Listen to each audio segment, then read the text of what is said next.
My name is David Chen, and in the world of cybersecurity, the quietest people often hold the most power.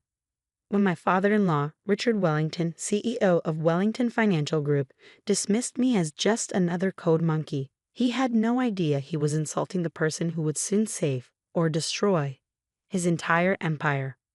Really, Lisa? Richard sighed during our weekly family dinner at Le Blanc's, his favorite five-star restaurant. When you said you were dating a programmer, I assumed he'd at least be a department head. My wife squeezed my hand under the table. After 2 years of marriage, she was used to her father's condescension, but it still bothered her. David's very good at what he does, Dad, she said, her voice tight.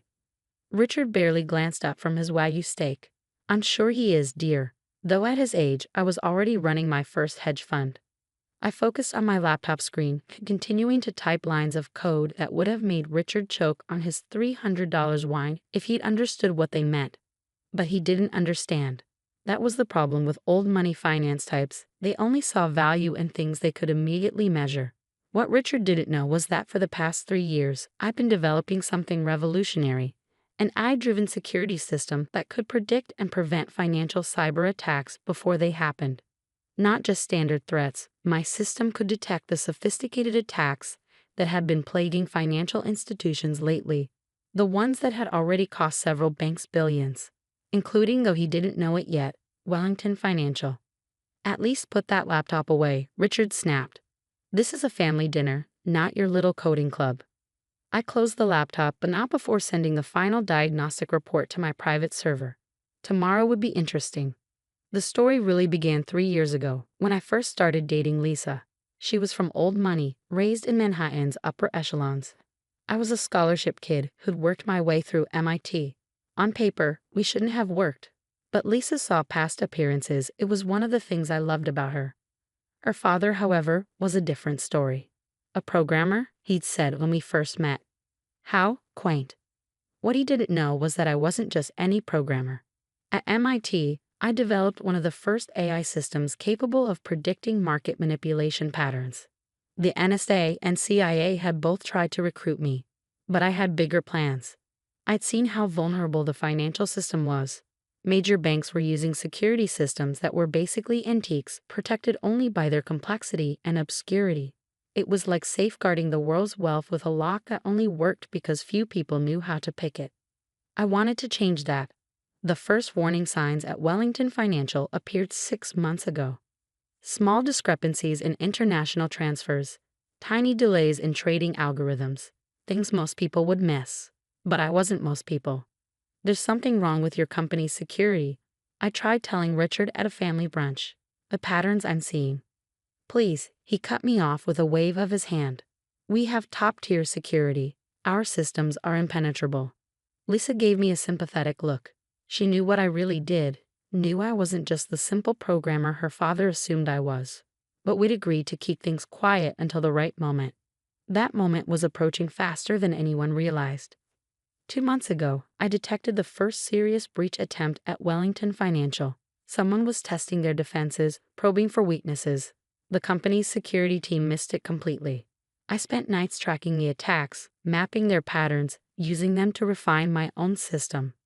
Lisa would bring me coffee at 3 a.m., watching as I turned the attackers' methods into learning opportunities for my AI. You should tell Dad, she said one night. His company's at risk. I shook my head.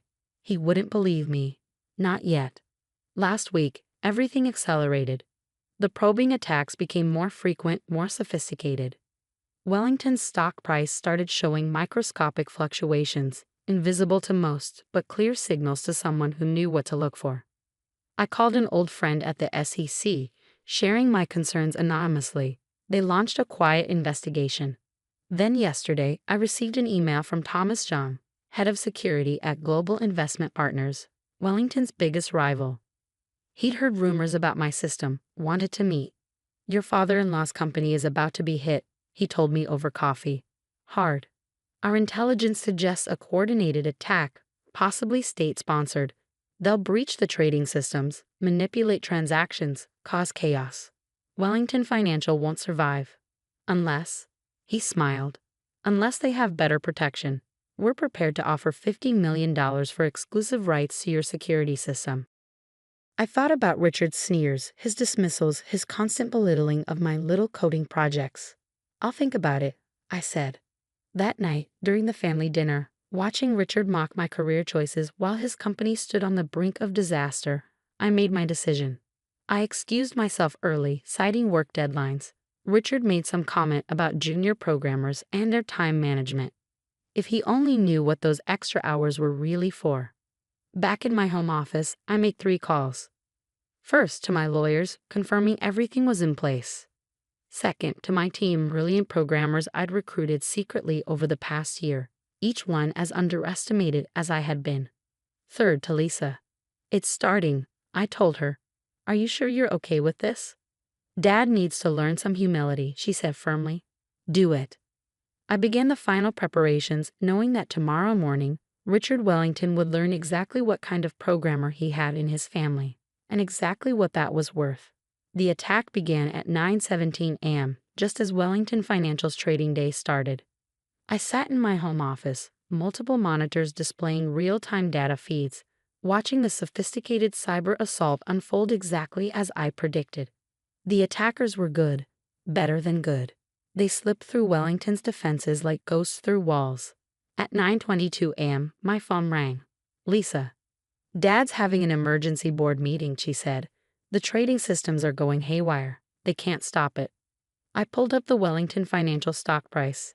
It was starting to fluctuate wildly as the attackers manipulated trades, creating chaos in the markets. At 9:45 a.m., Richard Wellington finally swallowed his pride and called me. David, he said, his voice strained. Lisa suggested, she said you might be able to help. I smiled at the effort it must have taken him to make that call. I'll be there in 20 minutes. We don't have 20 men. 20 minutes, I repeated firmly. And Richard? When I arrive, you'll need to give me complete system access. No questions asked. The silence on his end was deafening. Fine, he finally managed. I grabbed my laptop and a small external drive. Lisa was waiting by the door. Give him hell, she said, kissing me goodbye. Wellington Financial's offices occupied the top floors of a gleaming Manhattan skyscraper. When I arrived, the place was in chaos.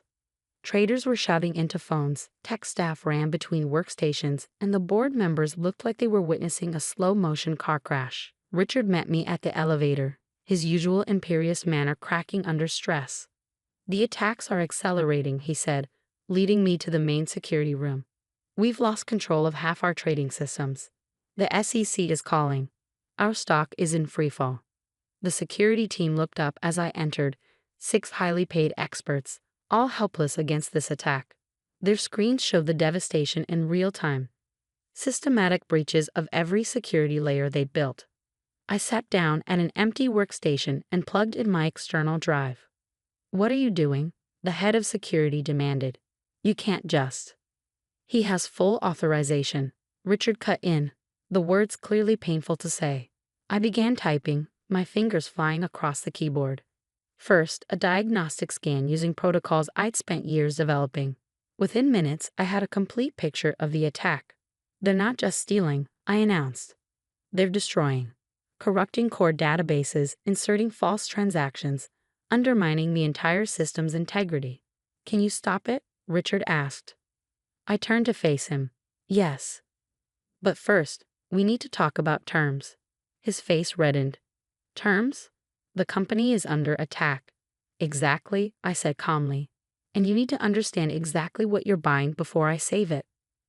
I opened my laptop, showing him the presentation I prepared. This is my AI security system. It doesn't just stop attacks. It predicts them, learns from them, evolves faster than the threats themselves. Global investment partners offered me $50 million for it yesterday. Richard's eyes widened. You're blackmailing me, now? No, I corrected him. I'm offering you the chance to understand what a junior programmer is really worth. The choice is yours. I can save Wellington Financial right now, but only if you sign a contract making my company, Chen Security Solutions, your exclusive security provider. Full creative control, $100 million for the first 5 years. He stared at me, finally seeing me clearly for the first time. You knew this attack was coming. I've been tracking it for months, trying to warn you if you bothered to listen. Another alarm blared. More systems were falling. The contract, I said quietly, is already drawn up. My lawyers are waiting for your call. Richard looked at the chaos around him, then at the contract on my screen. Years of condescension, of dismissal, of treating me as inferior, all of it collapsing in the face of reality. Fine, he snapped. Do it. I had him sign electronically, then turned back to the workstation. Now came the part I'd been preparing for years. My fingers flew across the keyboard, implementing the defense systems I'd designed. On the large displays around the room, people watched in amazement as my AI system engaged with the attackers. It wasn't just blocking them, it was predicting their moves, countering strategies they hadn't even deployed yet. Within 30 minutes, the attack was contained. Within an hour, all systems were restored, with my security protocols firmly in place. The board members, who had been watching from the doorway, burst into applause. The security team looked both impressed and slightly terrified. Richard just stood there, his worldview visibly shifting. "How long?" he finally asked. "How long have you been this capable?" "Always," I replied, gathering my things. "You just never bothered to look past your own assumptions." I handed him a card. "My team will be here tomorrow to begin the full security upgrade.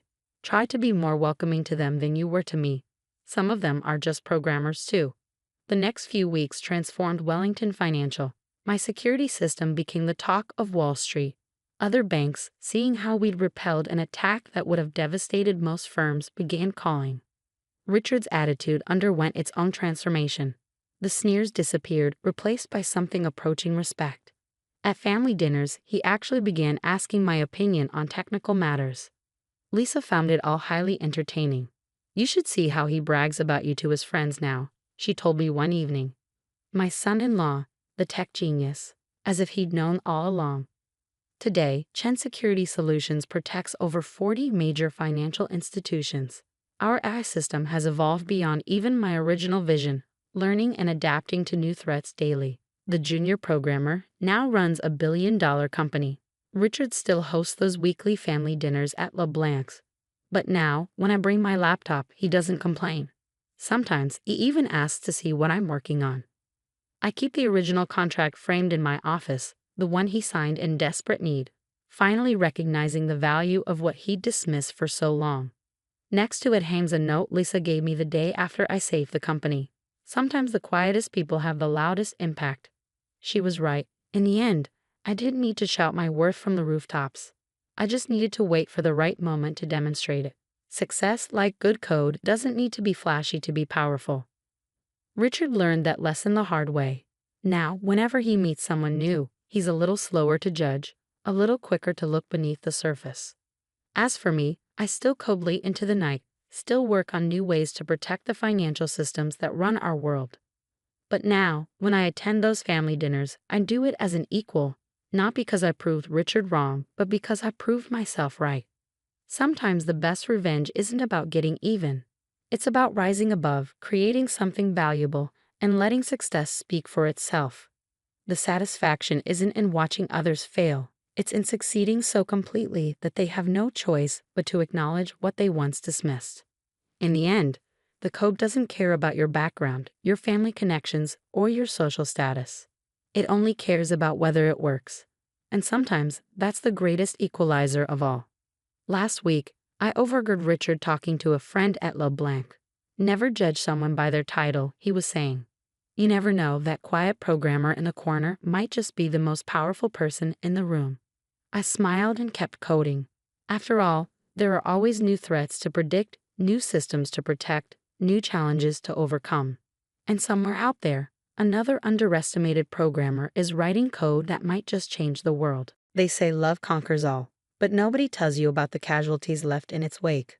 I'm Emily, and 5 years ago, I fell in love with Alexander Chen, heir to one of the largest real estate development companies on the West Coast. The fairy tale version ends there. The reality is much more complicated.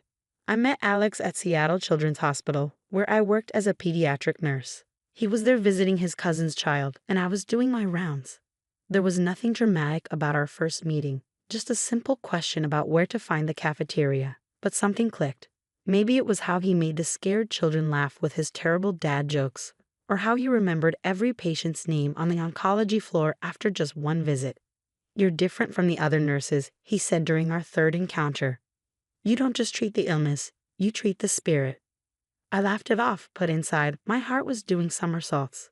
"And you're different from our usual visitors. Most people can't wait to escape this place." What I didn't know then was that Alex was supposed to be at a business lunch with one of his father's potential investors. Instead, he was sitting in the hospital playroom, helping me organize a puppet show for the kids in long-term care. Our love story wasn't supposed to happen. Alex was meant to marry Catherine Morrison, daughter of another real estate tycoon. A merger of empires disguised as a marriage. I was just a nurse from a middle-class family in Tacoma, with student loans that would take decades to pay off. The whispers started as soon as our relationship became public. Gold digger, they called me at the charity galas Alex took me to. Social climber, they whispered at the country club events. But it was Marcus Chen, Alex's father, who turned those whispers into shouts. "She's after the family money," he declared during our first and only dinner at the Chen mansion. "A nurse? Please, she probably researched our family and planned this whole thing." I sat there, my soup growing cold, as Marcus listed every reason why I wasn't good enough for his son. My hands trembled under the table, but Alex's grip kept me anchored. "That's enough, Dad." Alex's voice cut through his father's tirade. "Emily is the woman I love. Either accept that, or accept that you'll lose your son." The silence that followed was deafening.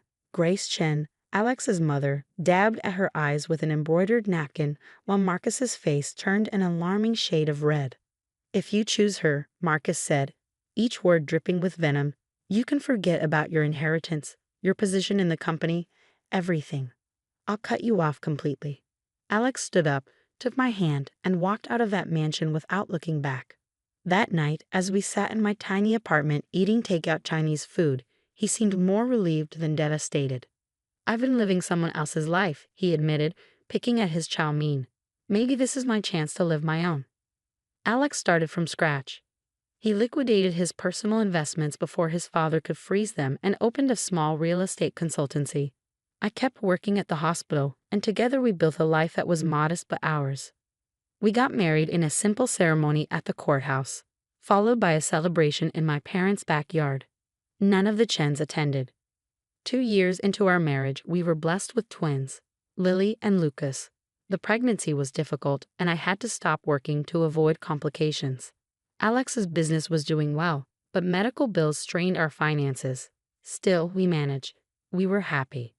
Then, 3 months ago, Lucas started bruising easily. He was tired all the time, and what we thought was a persistent flu wouldn't go away. The diagnosis hit us like a thunderbolt: acute lymphoblastic leukemia.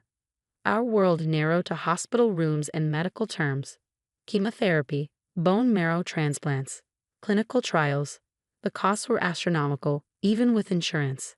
Alex took out loans, we maxed out credit cards, and I sold every piece of jewelry I owned, including my engagement ring. My former colleagues at Seattle Children's became our support system. They helped us navigate the healthcare maze, found clinical trials Lucas qualified for, and sometimes even worked extra shifts to ensure one of them was always available for him. Dr. Sarah Martinez, Lucas's oncologist, became our guardian angel. "We're seeing good progress," she'd tell us, showing us his latest test results. "Lucas is a fighter." And he was. Through the hair loss, the nausea, the endless needle pricks, our 4-year-old boy kept smiling. Lily, his twin sister, refused to leave his side, sleeping in the hospital room more often than not.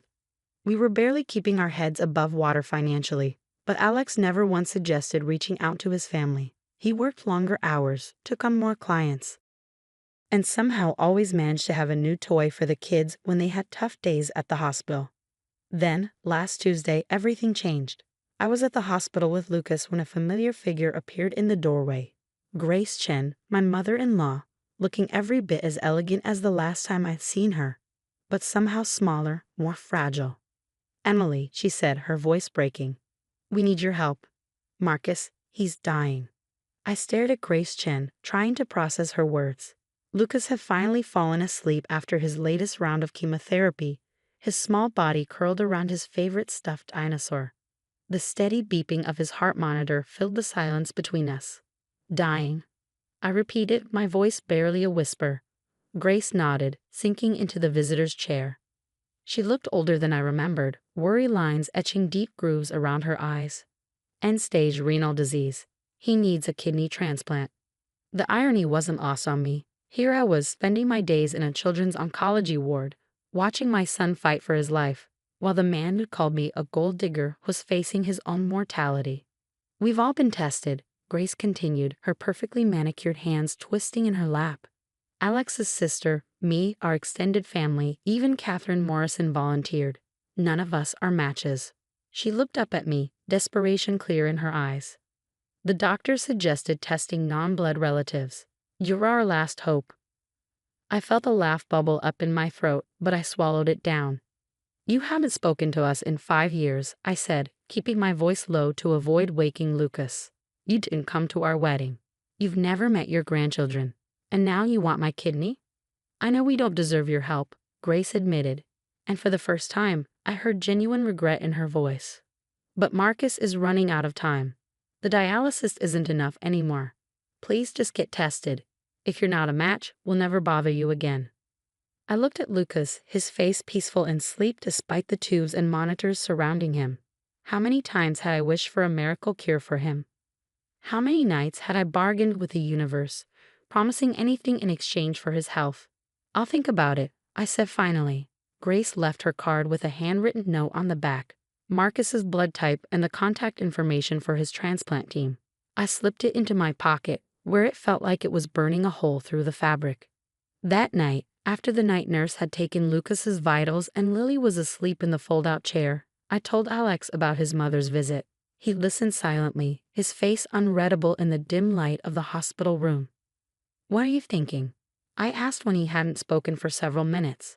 I'm thinking about karma, he said finally, and about how life has a way of humbling even the proudest people. He took my hand, his thumb tracing circles on my palm. But this has to be your decision, Em. You don't owe them anything. The next morning, I called the transplant center. The initial blood tests showed I was a potential match. Further testing confirmed it. I was compatible enough to donate a kidney to Marcus Chen. When the transplant coordinator called with the results, I didn't immediately say yes. Instead, I asked for a meeting with Marcus and Grace. They agreed to come to the hospital. They arrived the next day, Marcus in a wheelchair despite his obvious reluctance to appear weak. The mighty Marcus Chen, brought low by failing kidneys. He looked nothing like the intimidating figure who had once threatened to destroy his son's life. His skin had a grayish tinge, and his designer suit hung loose on his frame. I led them to Lucas's room. He was having a good day, sitting up in bed, working on a puzzle with Lily. Alex stood by the window, his posture tense but controlled. Meet your grandchildren. I set my voice steady. This is Lily, and this is Lucas. Lucas is fighting acute lymphoblastic leukemia. He's the bravest person I know. Marcus and Grace stood frozen in the doorway, staring at the twins. Lily looked up, her eyes narrowing with curiosity. Lucas continued focusing on his puzzle, his bald head gleaming under the fluorescent lights. The treatment costs are astronomical, I continued, pulling out a thick folder from my bag. This is what we've paid so far. This is what we still owe. And this, I placed a final paper on top, is the estimate for the bone marrow transplant he might need if the current treatment protocol fails. The numbers were staggering.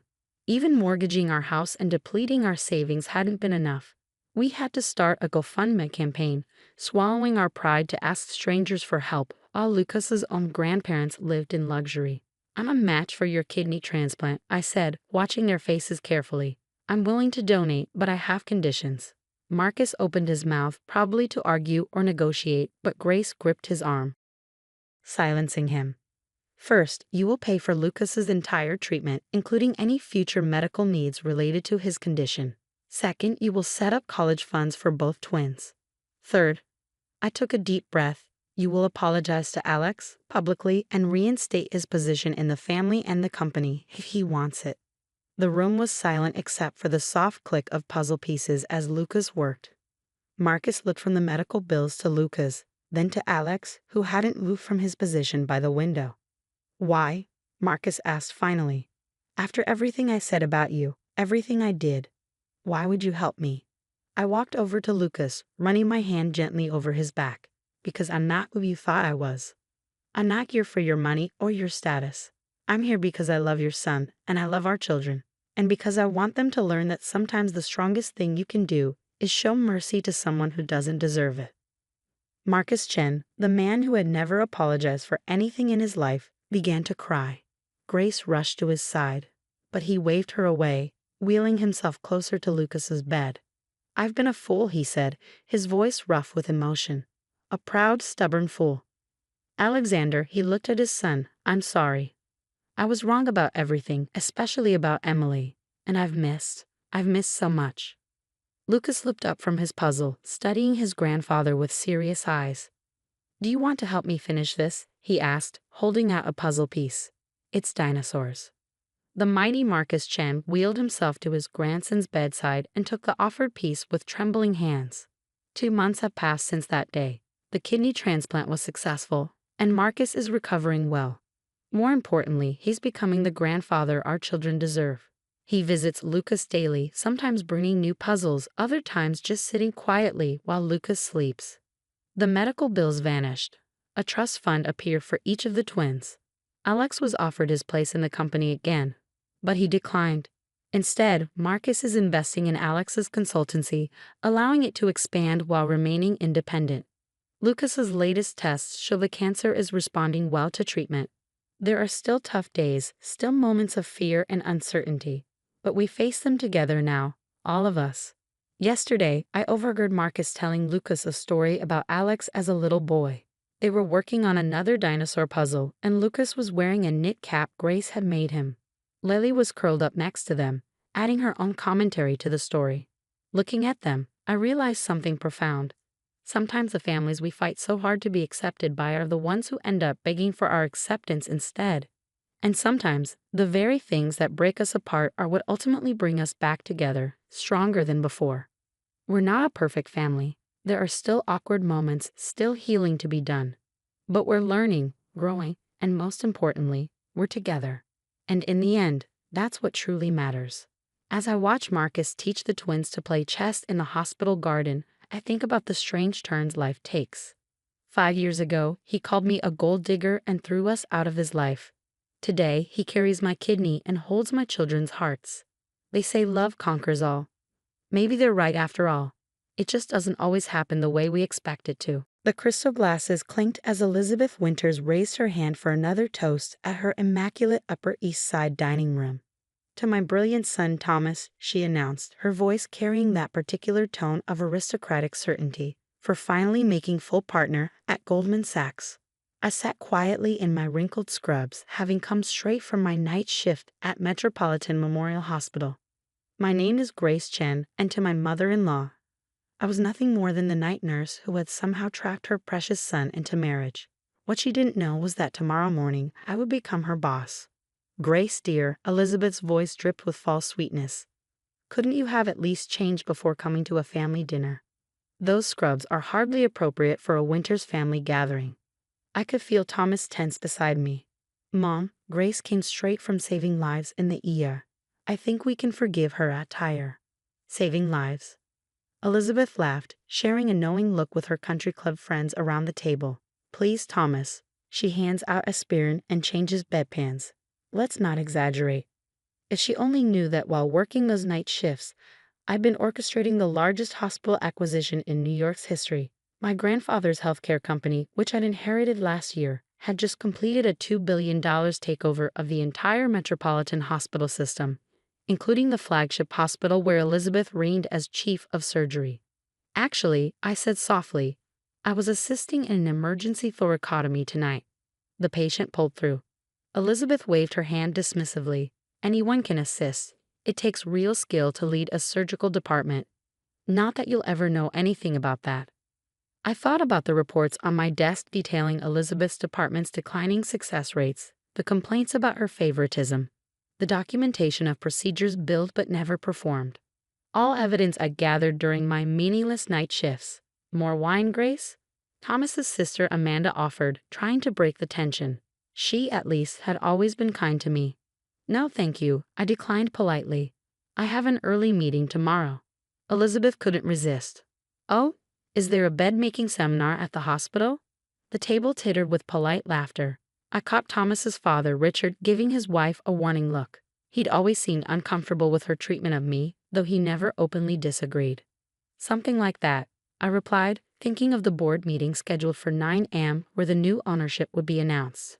I'd met Thomas 2 years ago when he came to the ER with a minor injury. Unlike his mother, he saw past titles and status. He fell in love with me, not my family's wealth or connections. In fact, I'd never told him about my inheritance or my grandfather's company. Like Elizabeth, he thought I was just a dedicated nurse working night shifts to help pay off student loans.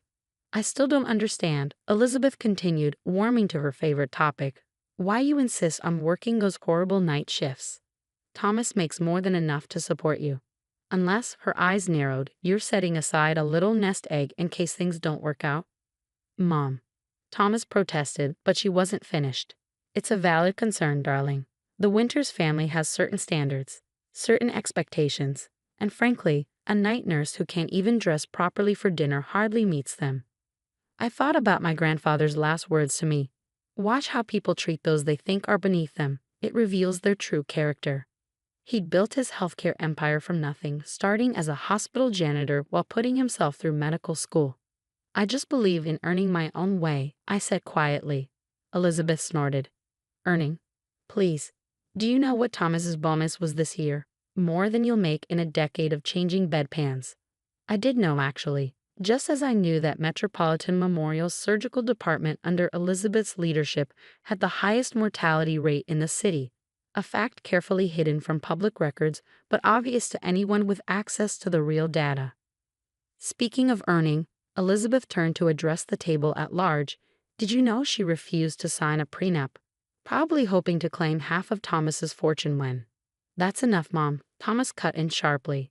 I chose not to have a prenup because I trust my wife, and I'd appreciate it if he'd show her some respect.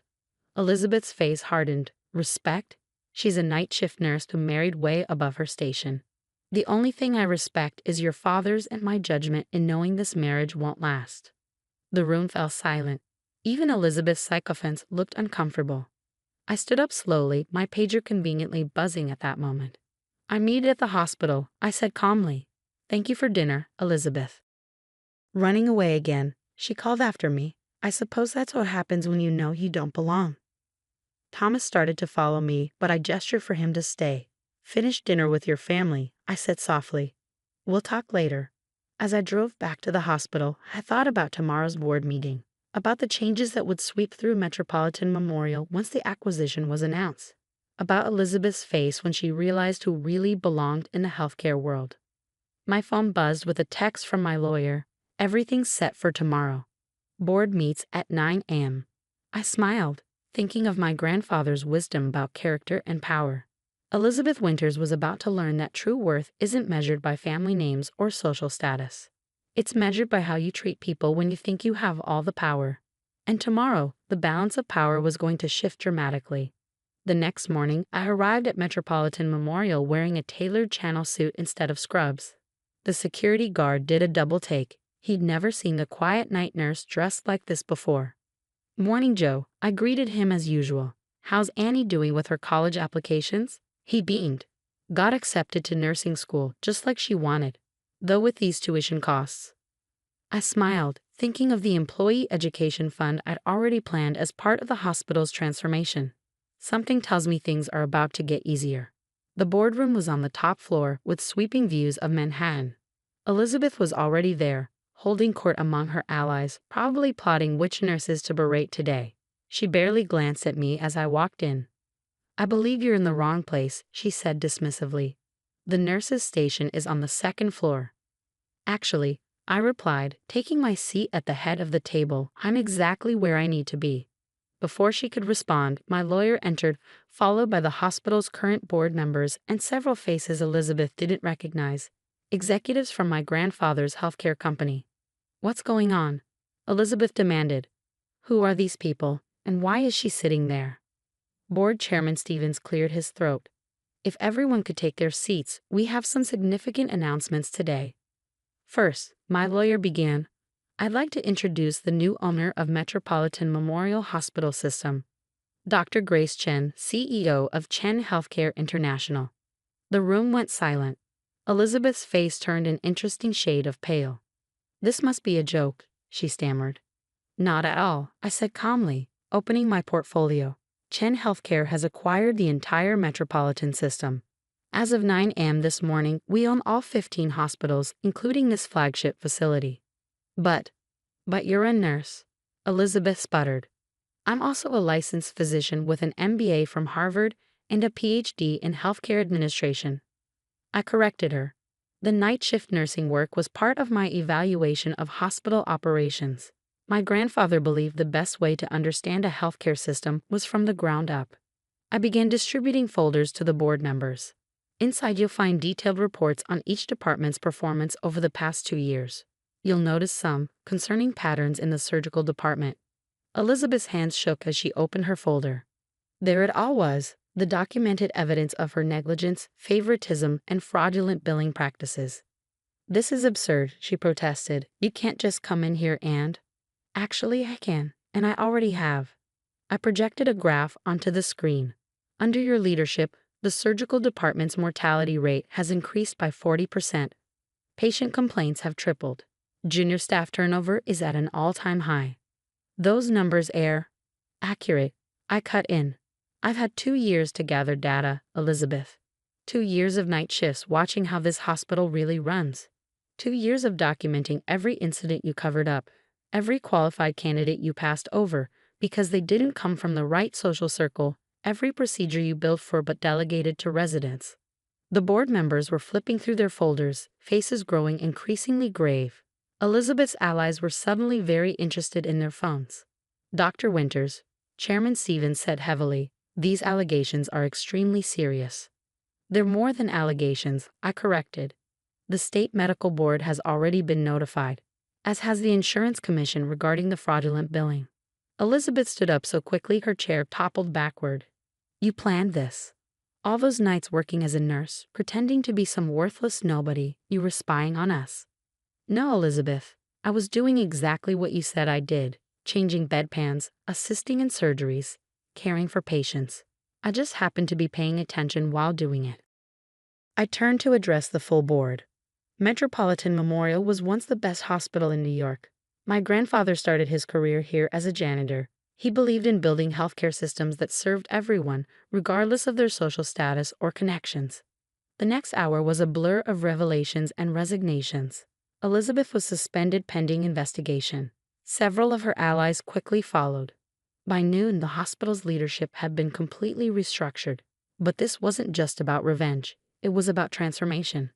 "Moving forward," I announced, "we're implementing comprehensive changes. Every employee will receive full education benefits. Salary structures will be equalized across departments. Patient care metrics will be transparent and publicly available." I glanced at Joe, the security guard, through the glass doors. "And we're establishing a $50 million employee education fund, effective immediately." After the meeting, I found Elizabeth in her office packing her things. "Why?" she demanded. "Why work as a nurse when you own the whole company?" "Because that's how you learn what a hospital really needs," I replied. "Not from quarterly reports or charity galas, but from the people who do the actual work of saving lives." "Does Thomas know?" she asked quietly. "He does now." I turned to find my husband standing in the doorway, still in his Goldman Sachs suit. "The board chairman called me," he said, looking between us. "Said I should know what happened." "Thomas, darling," Elizabeth began, but he held up his hand. 2 years, Mom. 2 years you've belittled and insulted my wife, calling her worthless, treating her like she was beneath us. And all that time, she was working night shifts, not because she had to, but because she wanted to understand how to make things better." "I was trying to protect you," Elizabeth protested. "No," he corrected her. "You were proving exactly why Grace needed to see how this place really ran. Because people like you care more about status than saving lives." 6 months later, Metropolitan Memorial had been transformed. The mortality rate plummeted. Staff satisfaction soared. The education fund had already helped 30 employees, including Joe's daughter, pursue advanced degrees. I kept working occasional night shifts, now officially as both CEO and nurse. It helped me stay connected to what mattered most, the actual care of patients. Elizabeth occasionally appears at medical conferences, usually criticizing modern hospital management. Meanwhile, Metropolitan Memorial has become a model for healthcare reform, featured in medical journals worldwide. Thomas supported every change, proudly watching as I rebuilt his mother's kingdom into something more valuable. A true community healthcare system. The worthless night nurse had transformed not just a hospital, but an entire approach to medical care. And every time I passed my grandfather's old janitor's closet, now converted into a staff relaxation room, I remember his wisdom. True worth isn't in titles or social status. It's in how you treat people when no one knows who you really are. As for the Winters family dinners, we still attend occasionally, but now I wear my scrubs proudly. After all, they're the uniform of someone who knows the real value of healthcare isn't measured in social status or family names. It's measured in lives saved, people helped, and systems changed for the better. Even if that change comes from someone they once thought was just a night shift nurse. The invitation to my parents' 40th anniversary celebration arrived in a thick cream envelope with gold lettering. Inside was an equally elaborate card requesting the honor of your presence at the social event of the season, and a handwritten note asking me to please not mention my profession to any of the guests. I shouldn't have been surprised. Eleanor and Richard Morgan had spent 40 years carefully cultivating their image as old money socialites, despite having started with nothing. My career as a police detective didn't fit their preferred narrative of country club memberships and charity galas. Couldn't you have gone into corporate law like your sister? Mom would sigh whenever the subject came up. Or at least federal law enforcement. Local police work is so common. I'd learned to ignore their disapproval. I was good at my job, had made detective at 32, and had one of the highest case closure rates in the department. But to my parents, success only counted if it came with the right social connections. The final straw came a week before the party. I just closed a major fraud case involving several prominent local businesses. The press coverage was extensive, including photos of me leading the main suspect, who happened to be a member of my parents' country club, out in handcuffs. Mom called that evening, her voice tight with controlled fury. "Do you have any idea," she hissed, "how embarrassing it was to see my daughter splashed across the news like some common beat cop?" Margaret Winchester had to leave the club luncheon early. She was so upset about Charles's arrest. Charles Winchester was running a Ponzi scheme that wiped out people's life savings, I replied, trying to keep my voice level. "Including some of your friends from the club. That's not the point. We have a certain position to maintain. Your father and I have worked too hard to build our reputation to have you destroy it with this crusading."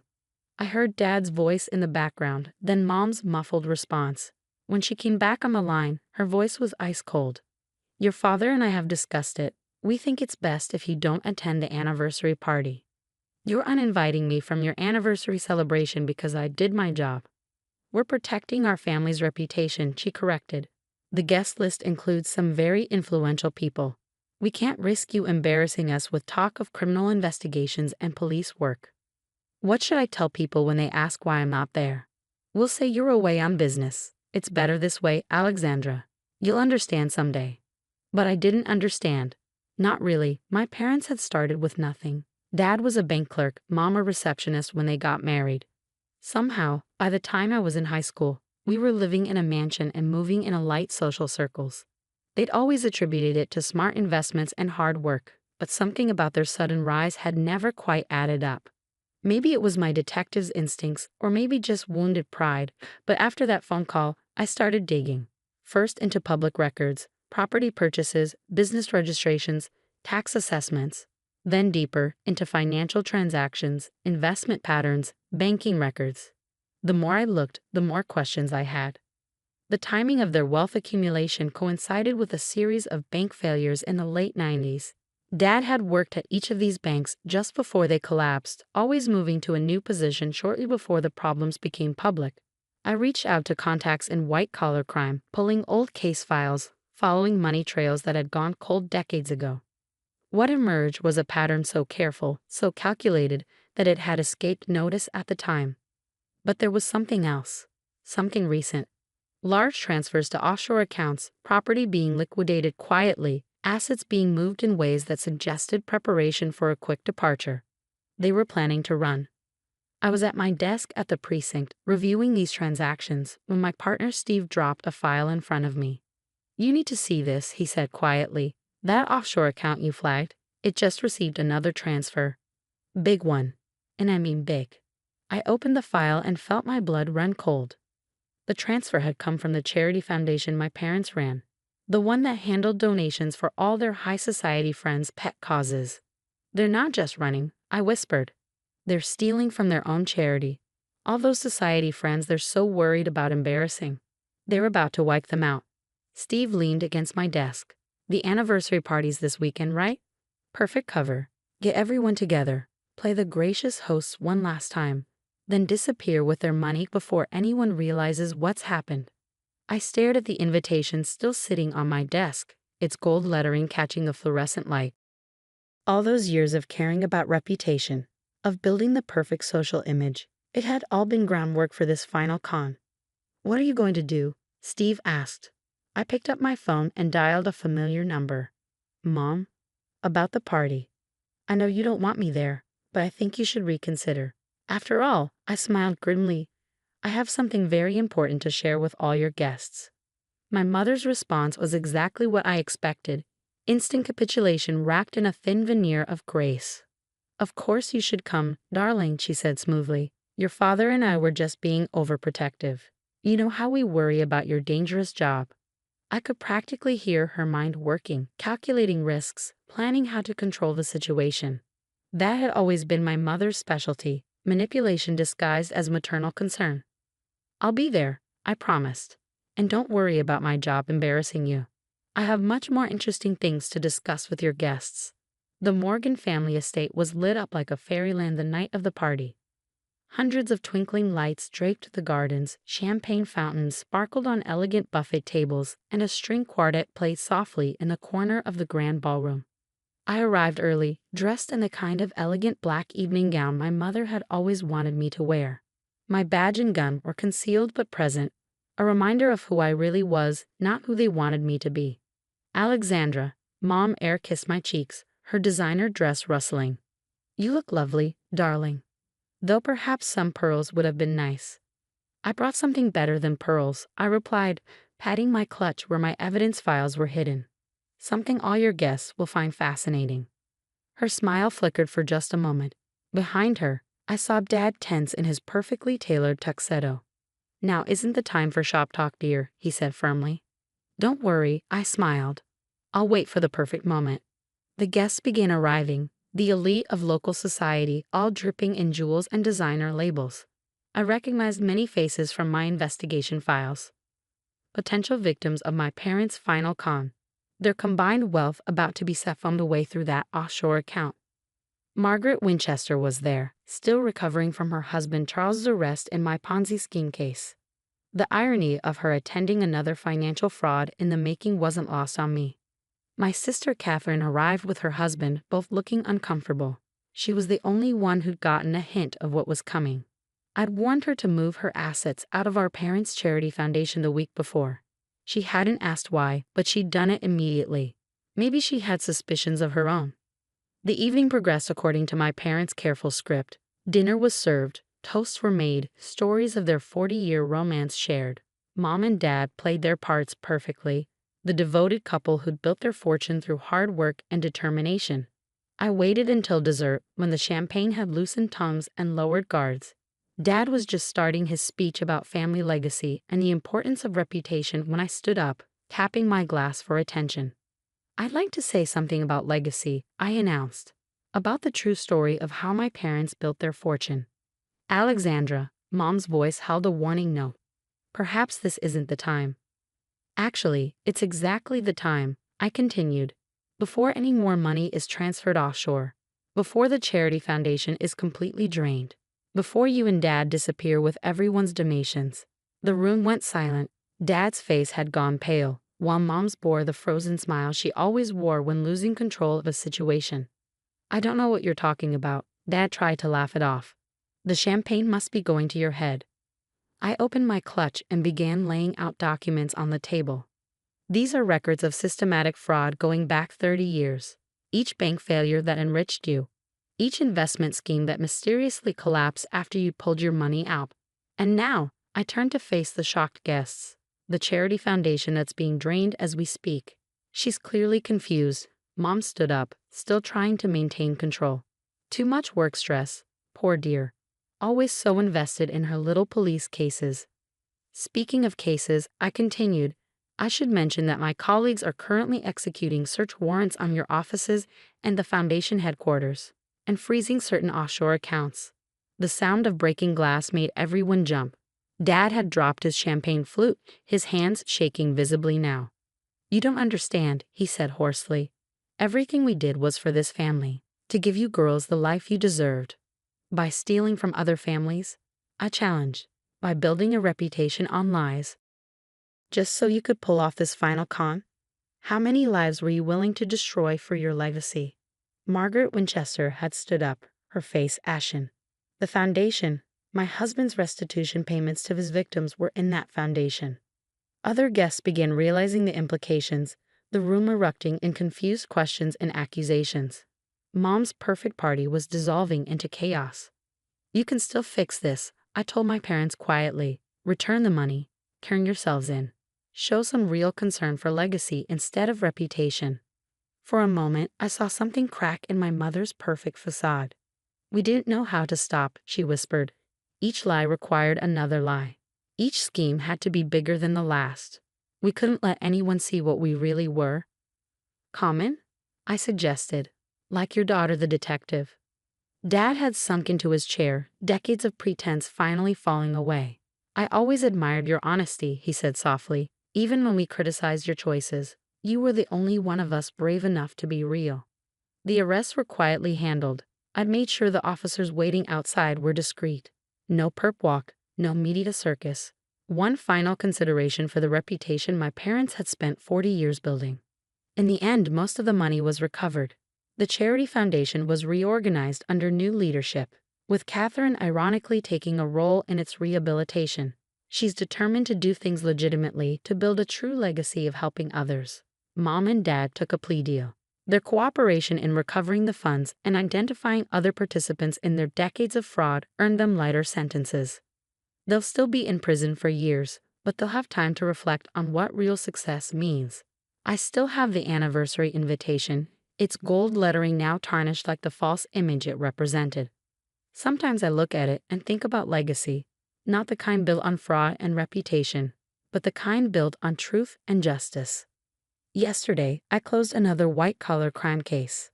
The perpetrator was another wealthy socialite, another pillar of the community. As I let her out in handcuffs, she sneered, "Don't you care about embarrassing your family?" I thought about my parents in their separate prison cells, about the lessons learned from 40 years of lies, about the choice between appearance and reality. My family, I told her, taught me the importance of reputation, but they also taught me, unintentionally, the greater importance of truth. Margaret Winchester called me this morning. The restitution funds from her husband's case, which my parents had nearly stolen, have been restored. She's using them to start a foundation that helps victims of financial fraud rebuild their lives. You could have protected your family's reputation, she said. Could have looked the other way. Why didn't you? The answer was simple. Because real legacy isn't built on reputation. It's built on doing what's right, even when, especially when, it's hard. I keep my detective badge on my desk now, not hidden away like my parents wanted. It's a reminder that success isn't measured in social status or charitable galas. Sometimes it's measured in small acts of justice, in choosing truth over appearance, in being proud of who you are rather than who others want you to be. Mom sent me a letter from prison last week. I finally understand, she wrote. All those years we spent building a false image, and our greatest achievement was the daughter we tried to change. Your reputation isn't what you pretend to be, it's what you actually are. It only took 40 years of lies and one dramatic anniversary party for them to learn that lesson. The fluorescent lights hummed quietly above my lab bench as I peered through the microscope, adjusting the focus for what felt like the 1,000th time this week. Around me, the small research facility I built in a converted warehouse buzzed with the sounds of centrifuges and incubators. hardly the prestigious hospital setting my family expected a Zhang to work in. I'm Dr. Sarah Zhang, 35, and according to my family of renowned surgeons and specialists, I'm the disappointment who just does research. While they save lives in gleaming hospitals, I spent the last 7 years pursuing what they called an impossible dream, finding a new treatment approach for aggressive autoimmune disorders. Still hiding in your lab, Sarah? My Uncle Robert's voice from last week's family reunion echoed in my head. When are you going to do some real medical work like the rest of us? The monthly Zhang family dinner had been particularly brutal this time. My father, Dr. William Zhang, chief of surgery at Memorial Hospital, had made sure everyone knew about my cousin Angela's recent promotion to head of cardiology. Meanwhile, I'd sat quietly, not mentioning the breakthrough we'd had in the lab just days before. My phone buzzed. Another message from Dad. The position in Memorial's clinical practice is still open. Time to stop playing with test tubes and join the real medical world. I ignored it, focusing instead on the cell cultures in front of me. 7 years of research, thousands of failed trials, and finally, we discovered something unprecedented. Something that could change how we treat autoimmune diseases forever. Dr. John. Maya, my lead research assistant, appeared at my shoulder. The new trial results just came in from the independent lab. They confirmed our findings. My hands trembled slightly as I took the report. The external validation we'd been waiting for. Proof that our treatment protocol wasn't just working, but working better than anything currently available. Have you told your family yet? Maya asked softly. She'd been there through all the ridicule, all the dismissive comments at medical conferences, all the funding rejections. They wouldn't understand, I replied, remembering last Christmas when my uncle had loudly proclaimed that researchers were just doctors who couldn't handle real patients. The irony was, I had handled real patients. I'd done my residency at one of the country's top hospitals, graduated first in my class from medical school. But watching patients suffer through treatments that were often as devastating as their diseases had driven me to look for better answers. My computer pinged, an email from the World Health Organization's Medical Research Board. The subject line made my heart skip. Breakthrough Treatment Protocol. Presentation request. They want us to present at next month's Global Medical Innovation Conference. I told Maya, my voice barely steady. They're calling our research potentially revolutionary. Dr. John. Another voice, Tom from the finance department. You should see this. He handed me a tablet showing multiple incoming emails from pharmaceutical companies, research hospitals, and medical investment firms. Word was getting out about our results. They're all interested in licensing or partnership discussions, Tom explained. The preliminary offers, well, you should look at the numbers yourself. The figures made me sit down, more zeros than I'd ever seen in one place. But it wasn't the money that made my hands shake, it was the validation. 7 years of work of being dismissed and doubted were about to pay off. My phone buzzed again, this time a message from Dr. Chen, my old mentor from medical school. Just saw the preliminary data. This is extraordinary, Sarah. Your father called me asking about some position at Memorial. Should I tell him you're about to become one of the most important researchers in immunology? Not yet. I typed back. Let them find out with everyone else. Looking around my tiny lab, which actually occupied 20,000 square feet of meticulously organized research space, I thought about all the times my family had dismissed my work. How they'd laughed when I turned down prestigious hospital positions to pursue research. How they called me wasteful for investing my inheritance in building this facility.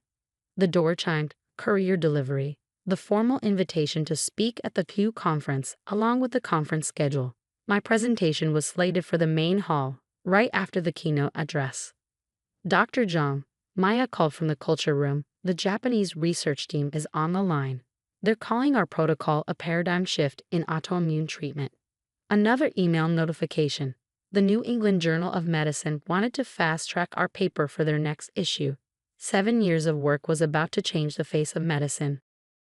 And my family still thought I was hiding from real medical work.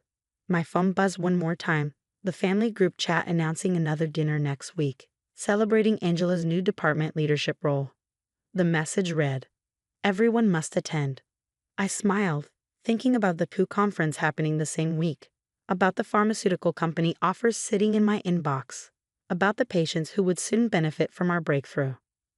Maya, I called book tickets for the whole research team to Geneva.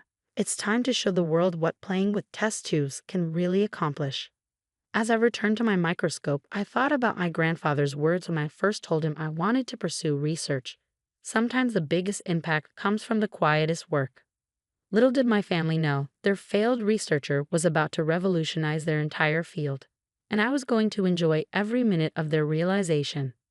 The World Health Organization's conference hall in Geneva buzzed with anticipation.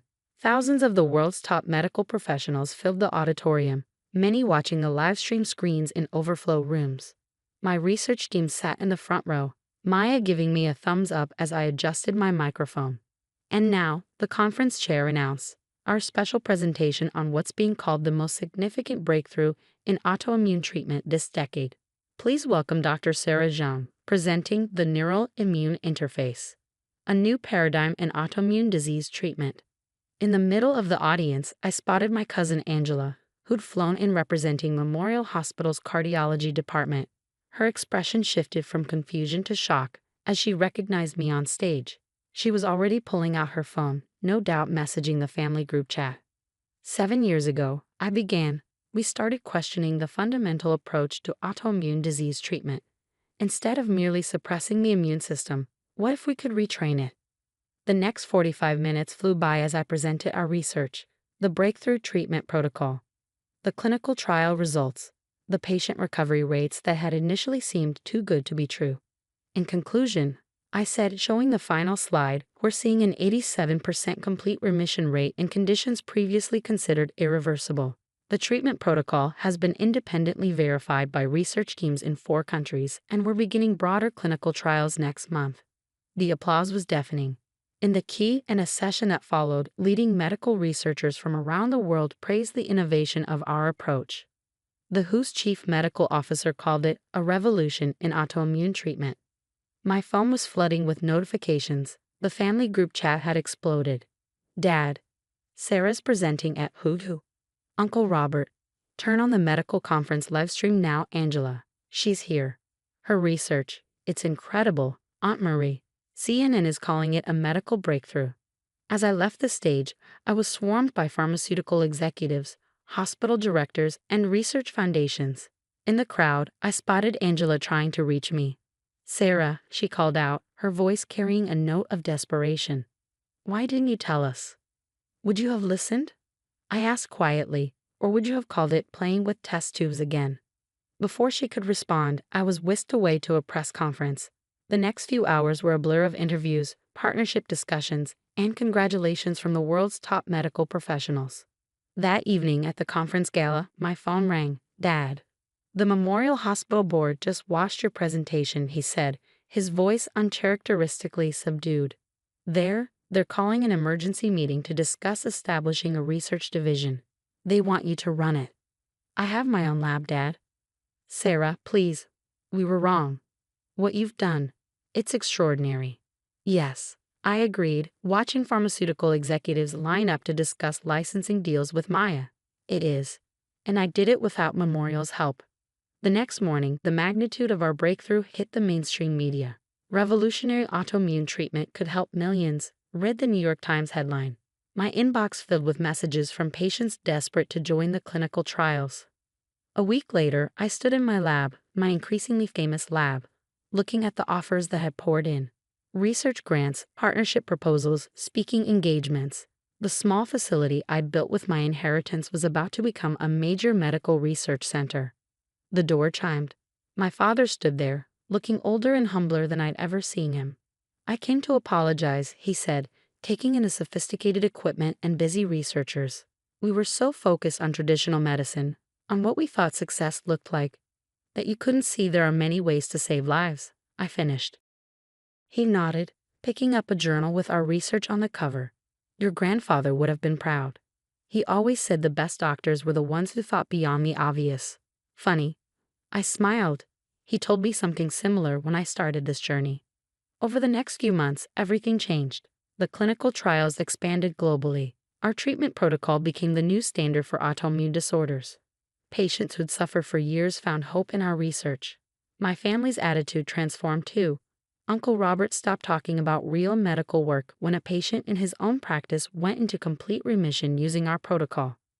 Angela collaborated with us on a cardiac application of our research. Even my father admitted that sometimes the quietest work makes the loudest impact. 1 year after the WHO conference, I stood in our new research facility, a state-of-the-art campus dedicated to immunology innovation. The original warehouse lab remained at its heart, a reminder of where we started. Dr. John, Maya called, excited. The latest trial results just came in. The success rate is holding steady at 89%, and we're seeing applications for other conditions we hadn't even considered. I smiled, remembering all the dismissive comments about wasting time in a lab. Now, our research was helping patients worldwide, inspiring a new generation of medical researchers, and changing how the medical community approached autoimmune treatment. My phone buzzed. A message from Dad. Saw another patient recover using your protocol today. Thank you for not listening to us. Later that evening, as I worked late in my office, I found an old photo of my grandfather in his lab from the 1960s. He'd been an innovator too, though his ideas were dismissed in his time. On the back, he'd written, "The future of medicine lies not in following paths, but in forging new ones." I pinned the photo next to our framed WHO conference presentation. Success wasn't about proving my family wrong. It was about proving my grandfather right. Sometimes the greatest medical breakthroughs come not from following tradition, but from daring to question it. The lab hummed with activity even at this late hour, researchers working on new applications of our discovery. We weren't just treating patients, we were changing the future of medicine itself. And that was worth more than all the hospital chief positions in the world. As I reviewed the latest research data, a new email arrived. The Nobel Committee requesting information about our work. I smiled, thinking of all those family dinners where they pitied the failed doctor who chose research over practice. Sometimes the biggest success stories start in the quietest labs with someone brave enough to pursue what others call impossible. And sometimes the best revenge isn't proving others wrong, but proving yourself right.